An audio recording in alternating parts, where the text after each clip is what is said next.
हम अक्सर ट्रॉमा को सिर्फ बड़े हादसों से जोड़कर देखते हैं, जैसे अब्यूज़, लॉस या एक्सीडेंट्स।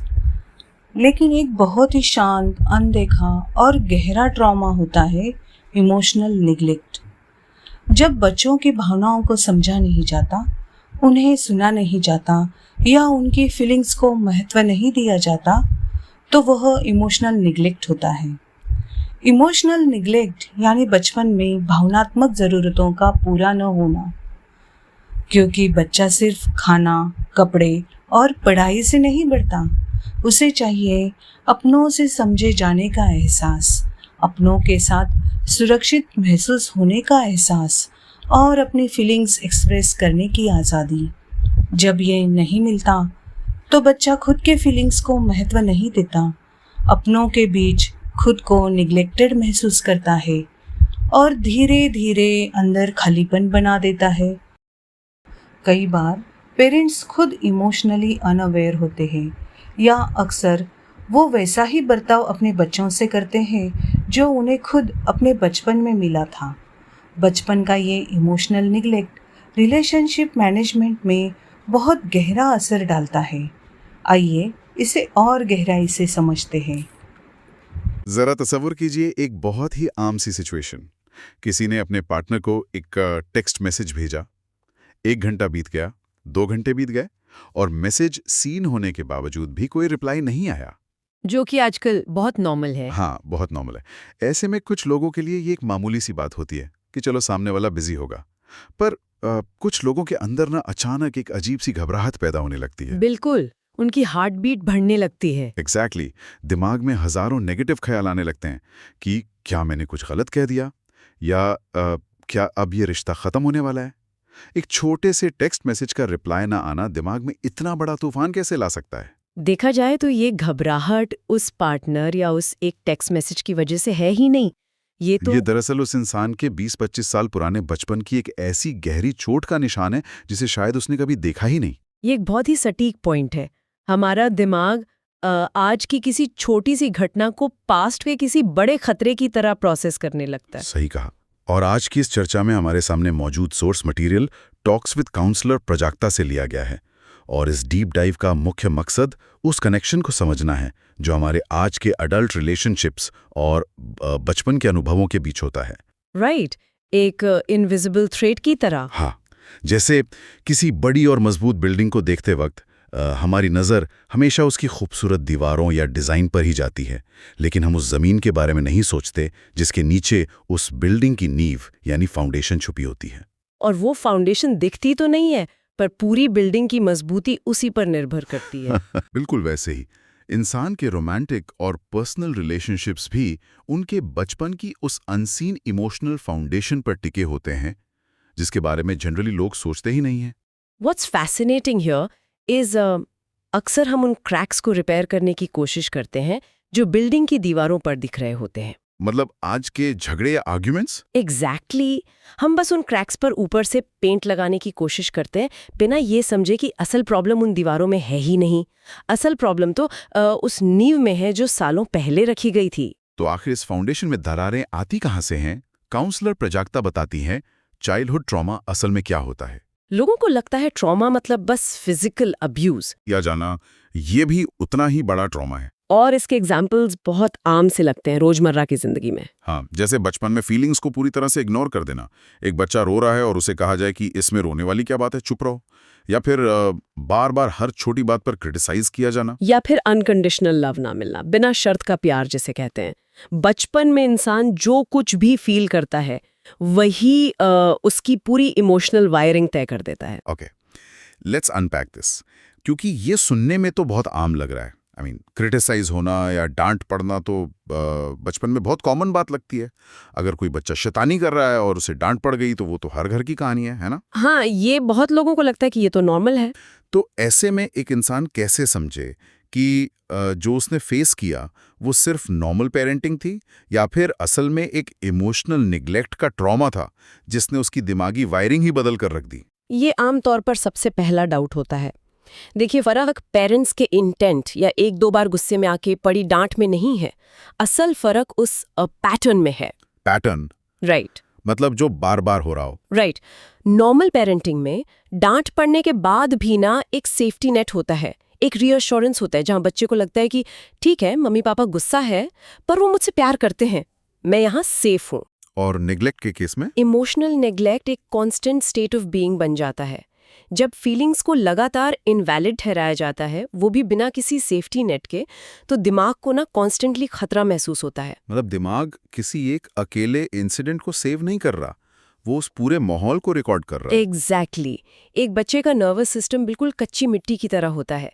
वो अपने आसपास की दुनिया को समझने के लिए इन अर्ली एक्सपीरियंसेस को एक ब्लूप्रिंट की तरह सेव कर लेता है। ओके, एक ब्लूप्रिंट। हाँ, अगर उस ब्लूप्रिंट में लिखा है कि मेरी आवाज की कोई वैल्यू नहीं है, तो आगे चलकर वही पूरी दुनिया और रिलेशनशिप्स को देखने का लेंस बन जाता है। तो इंसान उस धुंधले लेंस से पूरी उम्र चलता रहता है। ये बहुत गहरा इंसाइट है। अगर किसी की नींव इस धुंधले ब्लूप्रिंट्स पर टिक गई है, तो आगे चलकर वो बिहेव कैसे करेगा? काउंसलर प्रजाक्ता बताती हैं चाइल्डहुड इमोशनल निग्लेक्ट कैसे अफेक्ट करता है रिलेशनशिप्स को, और इसके 5 बिहेवियरल पैटर्न्स क्या हैं। यही वो पैटर्न्स हैं जो दीवारों पर क्रैक्स की तरह दिखते हैं। सही कहा। तो पहला पैटर्न जो सोर्स मटेरियल में डीपली एक्सप्लेन किया गया है वो है फियर ऑफ अबैंडनमेंट, यानी छोड़ दिए जाने का डर।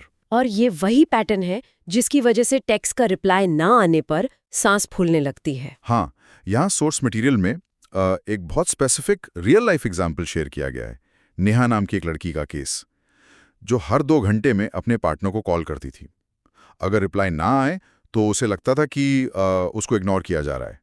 बहुत से लोग कहेंगे कि ये कितनी क्लिंगी है, राइट? पर साइकोलॉजी कुछ और कह रही है। नेहा के दिमाग में केमिकल रिएक्शन चल रहा है। जब पार्टनर फोन नहीं उठाता तो उसको वो बचपन वाला निग्लेक्ट फील होता है, कॉर्टिसोल स्पाइक हो जाता है और वो फाइट और फ्लाइट मोड में चली जाती है। ओह वाओ, मतलब वो हर 2 घंटे में कॉल करके सिर्फ वो सेफ्टी नेट को ढूंढ रही है जो उसे पहले कभी मिला नहीं। बिल्कुल, वो सिर्फ कंफर्म करना चाहती है कि कोई उसे छोड़कर तो नहीं जा रहा। राइट। और इसी डर से निकलता है दूसरा पैटर्न, जिसे ओवर अटैचमेंट या इमोशनल डिपेंडेंसी कहते हैं। इसमें इंसान अपनी पूरी खुशी किसी और पर डाल देता है। अगर पार्टनर खुश है तो ये खुश हैं, अगर पार्टनर बिजी है तो ये बहुत ज्यादा एंग्शियस हो जाते हैं। जैसे अपने मूड का रिमोट कंट्रोल किसी और के हाथ में दे दिया हो। एग्जैक्टली, मेरा भी ये थॉट था। इसे इन्मेशमेंट भी कहते हैं। इन लोगों को लगता है कि 2 लोगों के बीच कोई बाउंड्री नहीं होनी चाहिए। उन्हें डर लगता है कि पार्टनर इंडिपेंडेंट हो गया तो उन्हें भूल जाएगा। फिर आता है तीसरा पैटर्न, ट्रस्ट इश्यूज। आमतौर पर सोचा जाता है कि ट्रस्ट इश्यूज सिर्फ धोखा मिलने पर आते हैं, लेकिन सोर्स के अकॉर्डिंग बचपन में किसी करीबी इंसान से जब ट्रस्ट ब्रेक होता है तो बड़े होकर इंसान बिना किसी लॉजिकल रीजन के हर चीज पर शक करने लगता है। इसके पीछे हमारे दिमाग का नेगेटिविटी बायस काम कर रहा है। दिमाग का प्राइमरी काम इंसान को खुश रखना नहीं बल्कि जिंदा रखना है, खतरे से बचाना है। तो दिमाग पहले से ही बुरा होने की उम्मीद करता है ताकि झटका न लगे। ये खुद को दर्द से बचाने की एक प्रीएम्प्टिव स्ट्राइक है। सही कहा, ये पार्टनर पर शक नहीं है, खुद को बचाने की कोशिश है। और इसके बाद जो चौथा पैटर्न बताया गया है वो है पीपल प्लीजिंग बिहेवियर। ये तो बहुत आम है आजकल। बहुत ज्यादा। ऐसे लोग किसी को नो नहीं बोल पाते। हाँ, इन्हें लगता है कि बचपन की तरह ही प्यार और एक्सेप्टेंस पाने के लिए उन्हें हमेशा एडजस्ट ही करना पड़ेगा। लोगों को लगता है ये कितने अच्छे इंसान है, पर वो अंदर ही अंदर ये डीपली एग्जॉस्टेड होते हैं। क्योंकि उन्हें नो बोलने से डर लगता है। उन्हें लगता है किसी ने नाराज होकर उन्हें अकेले ना छोड़ दिया तो। Here's where it gets really interesting. देखिए, अब आता है 5वां पैटर्न, यानी इमोशनल विड्रॉल। ये बिल्कुल उल्टा रिएक्शन है। कुछ लोग इमोशनली क्लोज ही नहीं होना चाहते क्योंकि उन्हें वल्नरेबल होने से बहुत डर लगता है। हाँ, वो दीवार खड़ी कर लेते हैं। वही, एक तरफ नेहा जैसे लोग जो ओवर अटैच हो रहे हैं और दूसरी तरफ वो लोग जो किसी को करीब आने ही नहीं दे रहे। एक ही इमोशनल निग्लेक्ट से कितने अलग अलग एक्सट्रीम रिएक्शंस निकल रहे हैं। इसका सीधा सा कनेक्शन उस सर्वाइवल मैकेनिज्म से है जो बचपन में दिमाग ने चुना था। एक ने सोचा कि दूसरे को खुश रखकर अबैंडनमेंट से बचा जा सकता है। दूसरे को लगा कि अगर मैं किसी से उम्मीद ही ना रखूं तो कोई मेरा दिल तोड़ ही नहीं पाएगा। तो बेसिकली दोनों ही केसेस में लोग बस दर्द से बचने का तरीका ढूंढ रहे हैं। और ये बात हमें अपने आखिरी और सबसे इम्पॉर्टेंट विषय पर ले आती है। काउंसलर प्रजाक्ता बताती हैं कैसे हीलिंग स्टार्ट करें और इसके 5 इंपॉर्टेंट टिप्स क्या हैं। हीलिंग शुरू कैसे की जाए? यहाँ एक बहुत ही इंपॉर्टेंट इंसाइट है।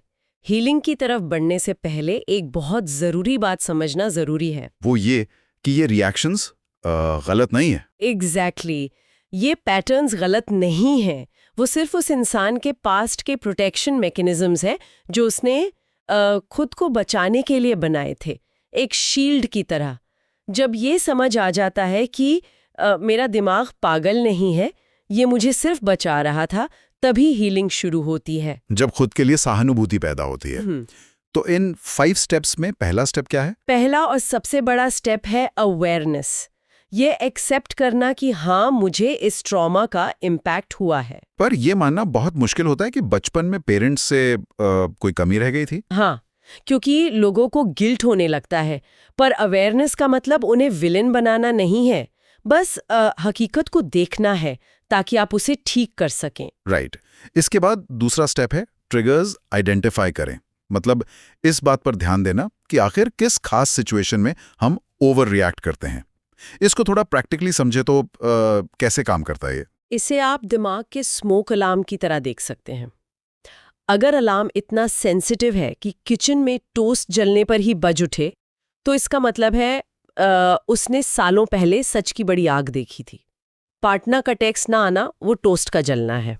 ओह वाओ, ये स्मोक अलार्म वाली एनालॉजी कमाल की है। दिमाग पिछली आग का अलार्म बजा रहा है। और तीसरा स्टेप, जिसे सोर्स में इनर चाइल्ड हीलिंग कहा गया है, ये आजकल इंटरनेट पर काफी वायरल है। हाँ, पर ये कोई एब्स्ट्रैक्ट चीज नहीं है। ये बस उस वक्त के न्यूरल पाथवेज हैं जब उम्र 5 या 7 साल थी। तो प्रैक्टिकल तरीका ये है कि पैनिक के वक्त खुद पर गुस्सा ना करें। अपने ही अंदर के उस छोटे बच्चे को पहचानें और समझें जिसकी बातों को बचपन में कभी सुना नहीं गया। उसे बोलना कि हाँ, तुम अब सेफ हो। राइट, एक सेफ स्पेस बनाना खुद के लिए। उसके बाद चौथा स्टेप है हेल्दी बाउंड्रीज। ये तो लोगों को सबसे मुश्किल लगता होगा, खासकर पीपल प्लीजर्स को अचानक नो बोलना। किसी भी रिश्ते को बचाने के लिए बाउंड्रीज तय करना बहुत जरूरी है।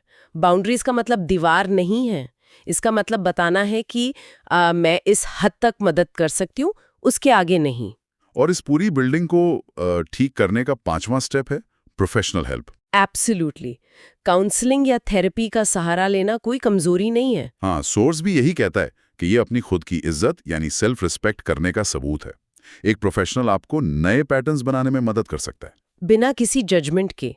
ये ठीक होने की जिद होती है, वीक होना नहीं। So what does this all mean? हमने इन सब बातों को अनपैक किया। Neglect, survival mechanisms, healing.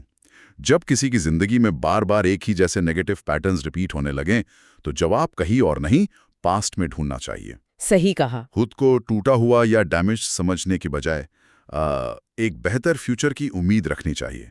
अगर we connect this to the bigger picture, तो एक हेल्दी और सिक्योर रिलेशनशिप पाना किसी का भी हक है।